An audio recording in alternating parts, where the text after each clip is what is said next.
పరమ భాగవతోత్తములైన వారిని రక్షించడానికి వస్తాను అలాగా. వినాశాయచ దుష్కృతాం, వాళ్ళని బాధ పెట్టిన వాళ్ళని చీల్చి చెండాడడానికి ఓ రూపంతో కిందకు వచ్చేస్తాను. అంటే ఈశ్వరుడు కూడా ఉద్వేగం పొందేది ఎప్పుడు అంటే భాగవతుల జోలికి నువ్వు వెళ్ళావా ఆ హింస కట్టి కుడిపేస్తుంది, ఈశ్వరుణ్ణి దింపేస్తుంది భూమి మీదకి. అంత క్రోధానికి కారణమవుతుంది. అది సామాన్యమైన దోషం కాదు.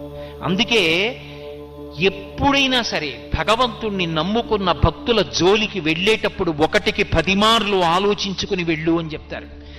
మారీచుడు రామాయణంలో రావణాసురుడితో మాట్లాడుతూ అంటాడు, సీతాపహరణం చెయ్యి అన్నాడు.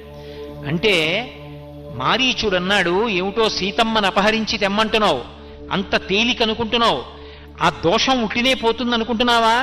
సీతమ్మను అపహరించి తెస్తే రాముడు కనపడకపోతే సీతమ్మ ఏడి